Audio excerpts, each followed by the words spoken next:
Il tire son fondement de la loi portant code de l'urbanisme et de la construction au Burkina Faso. Le permis de construire est selon cette loi le préalable à tout projet de bâtir en zone aménagée urbaine ou rurale. Chers téléspectateurs, bonsoir et merci d'être une fois de plus au rendez-vous de Savoir Plus avec Imaza. Et vous l'aurez compris, l'émission aujourd'hui porte sur le permis de construire. Deux invités sont avec moi pour vous éclairer sur le sujet. Bonsoir, Monsieur Xavier Ouedraogo. Bonsoir, madame.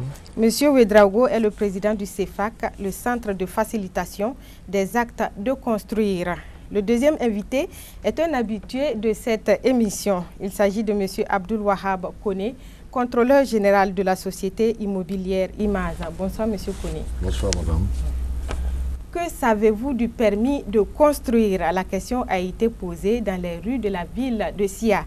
Nous vous proposons les réponses de quelques Bouboulais avant de revenir sur ce plateau. À mon avis, le permis de construire, c'est un document qui vous permet de mettre votre parcelle en valeur. Ça évite effectivement les occupations anarchiques de l'espace public. Et en plus de ça, le permis de construire peut vous permettre également de savoir quel type d'habitation vous pouvez réaliser sur votre terrain. C'est l'autorisation. Si tu gagnes l'autorisation, tu peux construire. Bon, nous on construit comme on veut. Ça, c'est pas normal. Voilà. On a vu des cas partout. On construit des immeubles, 2, 3 ans, 4 ans, ça se croule. Ils n'ont pas l'autorisation. Si tu n'as pas l'autorisation, on ne peut pas construire. Je pense que c'est un document qu'on nous délivre et ce document nous permet également de construire sur un terrain des bâtiments bien donnés parce qu'il y a ces terrains qui ne sont pas habilités peut-être à construire des étages, mais quand on n'a pas ces documents, je pense que ça peut créer des problèmes si on construit des types de maisons qui ne sont pas habilitées. C'est une autorisation que l'État donne pour t'autoriser à construire. Parce que si tu n'as pas ça, tu peux construire du n'importe quoi. Et puis vers la fin, ça peut avoir des conséquences. J'ai entendu parler de ça, le permis de construire, la concession. Avant d'aller en construction, qu'il faut aller au domaine pour déclarer quelque chose. On vous donne un document pour avoir la permission de construire. Selon moi, c'est le document que toute personne désirant mettre en valeur un terrain, c'est-à-dire construire sur un terrain, doit posséder. Mais apparemment, j'ai l'impression que beaucoup de gens ne le connaissent pas et ne savent même pas où est-ce qu'il faut l'acquérir. Permis de construire une maison. Moi, en tout cas, je n'ai pas compris ça d'abord. Oui. Je pense que le permis de construire, c'est un bulletin pour s'assurer du coin qu'on a acheté. Je ne connais pas permis de construire. Non.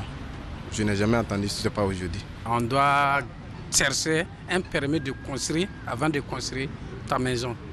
Parce que c'est normal. Parce que si tu gagnes ça, tu vas bien construire. Ils vont te montrer là où tu dois construire. On ne cherche pas à savoir, à chercher les papiers. Et pourtant, ce n'est pas à faire de l'argent. Bon, notre autorité aussi, souvent, on ne fait pas les sensibiliser, nous. Voilà le permis de construire décortiqué par quelques habitants de la ville de Sia. Monsieur Koné, qu'en pensez-vous? Alors, ce qui sort du micro-trottoir, dans l'ensemble, on peut dire que la majeure partie des intervenants ont compris le sens même de ce document, puisqu'ils savent qu'il faut ça pour construire. Ben, il y a d'autres aussi qui l'ignorent carrément parce que il y en a qui ont dit qu'ils n'ont pas connaissance de ce document. Et il y en a d'autres aussi qui donnent une autre définition du permis de construire, notamment celui qui parle d'un document qu'on donne, c'est ça, pour juste pouvoir avoir son terrain. Et il y en a aussi qui se trompent de lieu, là où il faut aller demander ce document-là, puisqu'il y en a qui parlent des domaines. Voilà, c'est ce que je peux résumer de ce micro-trottoir qu'on vient de visionner. D'accord. Voilà. Monsieur Ouedraogo, quelque chose à ajouter? Oui, le micro-trottoir sur le permis de construire, il y en a qui l'ignorent complètement. Il y a d'autres qui le connaissent, mais bon, il l'a bien souligné. D'autres qui ne savent pas où aller pour pouvoir avoir ce document et commencer la construction. Okay. Justement, qu'est-ce qu'un permis de construire? C'est le document de base même pour une construction. Et dès que vous l'avez, ça vous garantit même la sécurité même de votre bâtiment. Avec ce document, vous pouvez avec ça faire une assurance de votre bâtiment. Mais quand vous construisez sans le permis de construire, les assureurs même ne vont même pas vous assurer quand vous allez vers eux pour assurer votre bâtiment en cas de risque. D'accord. Ok. Quand est-ce qu'on a besoin d'un permis de construire? Est-ce qu'il en faut, par exemple, pour des travaux de réaménagement d'une maison déjà construite ou bien des travaux d'extension? Bon, on a besoin du permis de construire avant même la construction. Ou si vous avez un bâtiment déjà construit où vous voulez extendre, vous pouvez demander le permis de construire. D'accord. On l'a vu dans le micro-trottoir, il y en a qui se trompent du lieu où on peut avoir ce permis-là. Il y a certains qui ont parlé du domaine, par exemple. Nous savons que c'est au CEFAC qu'il faut s'adresser. Qu'est-ce que le CEFAC? Parlez-nous un peu de votre structure. Bon. Le CEFAC, c'est le centre de facilitation des actes de construire. En fait, elle a été créée pour faciliter l'obtention même du permis de construire. Parce que dans le temps, les promoteurs pouvaient demander le permis de construire et ça allait jusqu'à peut-être 6 mois en allant pour avoir ces documents. Donc l'État burkinabé a vu que, vu le temps que les gens prennent pour avoir ce permis de construire, ils ont créé le CEFAC pour faciliter l'obtention du permis de construire. Actuellement, on a un délai de 1 mois pour délivrer le permis de construire.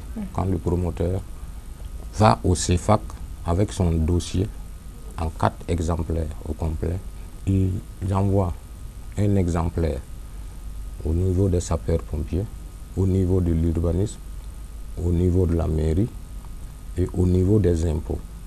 Et les avis, chaque institution donne ses avis.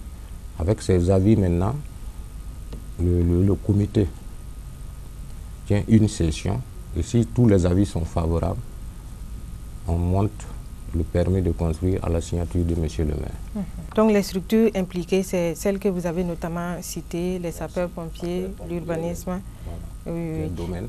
Le domaine, d'accord. Mais lorsque une demande entre au CEFAC, elle passe par où avant de revenir en attestation complète? Si votre dossier est au complet, au niveau du CEFAC, on fait l'enregistrement et c'est au niveau du CEFAC qu'on envoie chaque dossier à chaque institution que je viens de citer pour les avis.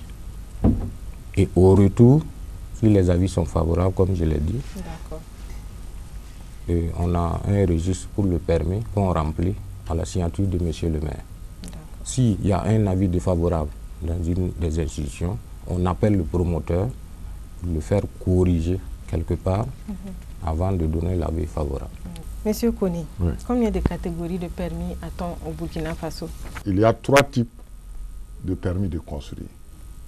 Selon la maison qu'on veut construire, puisque les maisons sont classées par catégorie, vous avez donc le permis de construire de catégorie A, et ça c'est pour les maisons en rez-de-chaussée, ne comprenant pas de dalles, et dont la superficie totale du bâtiment à construire est inférieure ou égale à 150 mètres carrés. Voilà un peu pour ce qui est du permis de construire. Ça peut correspondre à quel type de maison, par exemple? Alors, ça peut correspondre au F1, F1. c'est-à-dire les maisons une pièce, au F2, chambre-salon, et même au F3, 2 chambres-salon. D'accord. Alors, parce que pour ces maisons-là, il n'y a pas trop de rigueur en termes d'architecture. Alors, il y a à côté du permis donc, de catégorie A, le permis de catégorie B. Alors ça concerne également les maisons en rez-de-chaussée, sans dalle, mais dont la superficie du bâtiment à réaliser est supérieure ou égale à 150 mètres carrés. D'accord. Alors là, c'est surtout les F4, les F5, les F6 en allant. Okay. Voilà. Maintenant, la dernière catégorie, ça concerne surtout les maisons à niveau. C'est le permis de construire des catégories C qui concerne les maisons à niveau, notamment les R+1, R+2, R+3 en allant.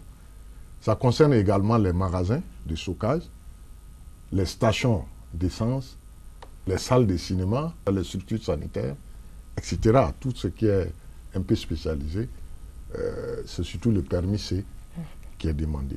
D'accord. Voilà. Monsieur Ouedraogo, quelles sont les pièces à fournir pour avoir un permis de construire?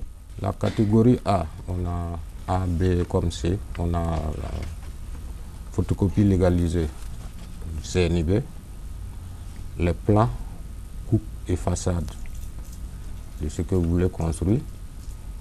Il y a la taxe de résidence des 3 dernières années. Pour la catégorie A, on a le devis quantitatif et estimatif. Et à partir de la catégorie B et C, il faut forcément les notes de calcul et choses et visées même par un architecte. D'accord. Mais où est-ce qu'on peut avoir toutes ces pièces-là? Par exemple, pour le plan de bornage ou bien le plan d'implantation du bâtiment, vers qui aller pour avoir ces pièces? Pour le plan de bornage, le promoteur peut prendre attache avec les services du CANAS ou les instituts privés qui font le bornage. D'accord. Et pour les devis descriptifs et estimatifs des travaux de construction? Bon, là, le promoteur, en fait, au CEFAC, les gens disent toujours que jusqu'à présent, le CEFAC, ça coûte cher, alors que, bon, pour ces pièces, c'est le promoteur qui voit un technicien qui lui fait ses plans, ses coupes, ses façades, son devis descriptif, son devis estimatif. C'est entre eux deux. Maintenant, le montant que le technicien va prendre, ça n'a rien à voir avec le CEFAC. Et tout ça, quand c'est prêt maintenant, c'est maintenant qu'il pose son dossier au niveau du CEFAC. D'accord.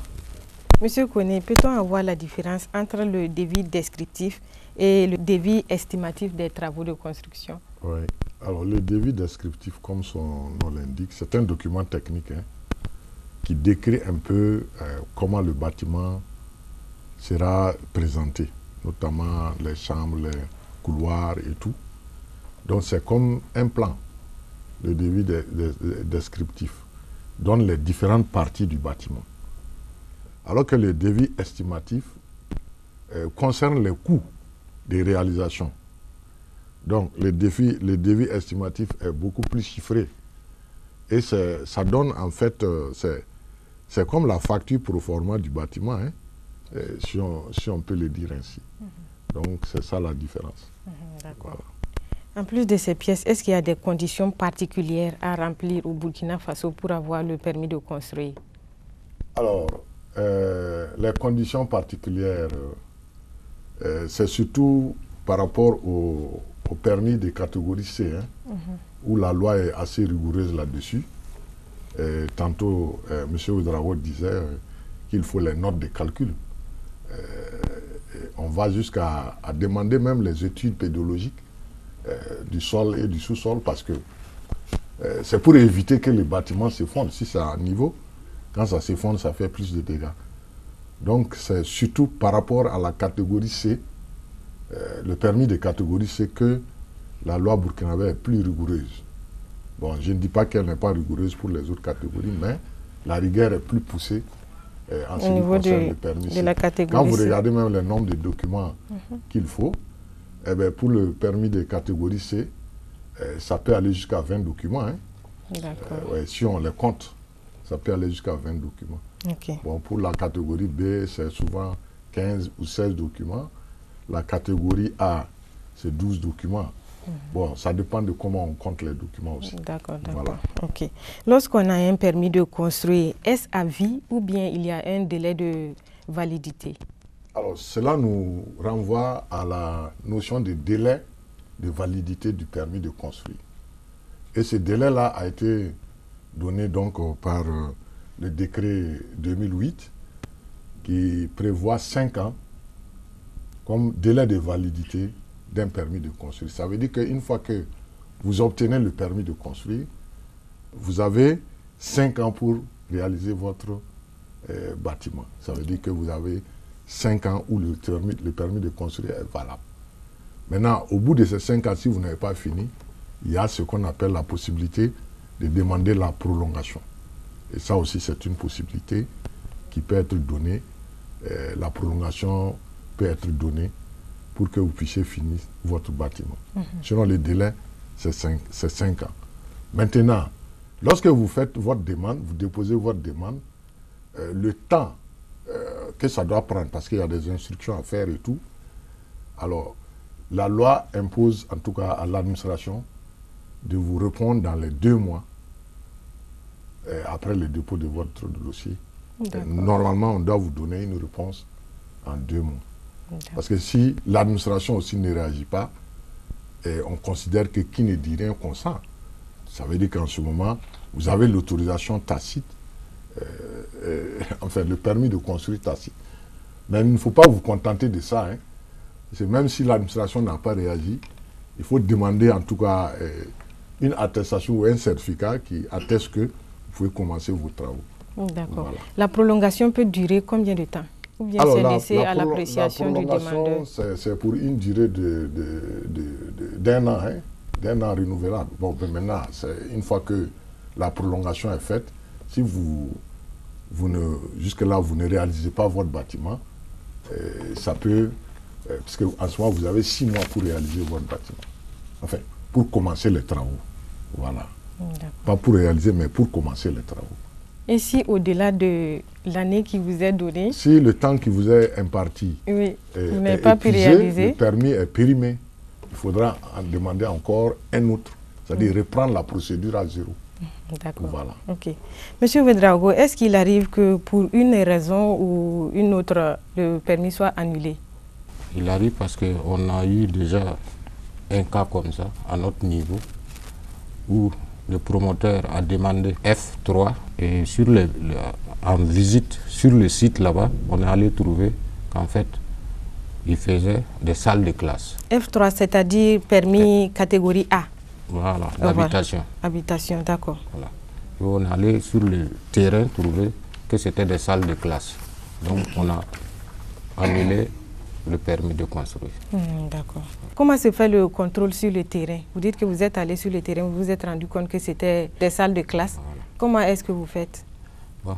En fait, pour ce cas, nous avons eu la chance que c'est le voisinage qui nous a signalé, puisque c'est des salles de classe et en R+. Et construit même avec le mur mitoyen. Donc c'est le voisin même qui a fait une correspondance au niveau du CEFAC pour demander à ce qu'on fasse une visite sur le terrain. Et malheureusement, on est allé trouver cette situation où on a annulé carrément le permis de construire. Sinon, si c'est le contrôle type, c'est le ministère de... Il y a un service de contrôle des travaux au niveau du ministère de l'urbanisme et de l'habitat. Est-ce que l'absence du permis de construire peut être un motif d'arrêt d'un chantier? Et dans ce cas, qu'est-ce que le promoteur doit faire? Est-ce qu'il y a des pénalités à payer? Si, il y a des pénalités à payer. Quand l'agent qui fait le contrôle, il arrive, bon, je prends la catégorie BC, il demande votre permis de construire. Si vous n'avez pas le permis de construire, il fait l'arrêt des travaux. Et on vous pénalise à ce que vous déposez un dossier au niveau du CEFAC pour poursuivre maintenant les travaux. D'accord. La pénalité peut aller de combien à combien? Bon, de 200 en allant. 200 000 en allant. Ok. Monsieur Kouné, quel est l'intérêt d'un permis de construire? Alors, l'intérêt d'un permis de construire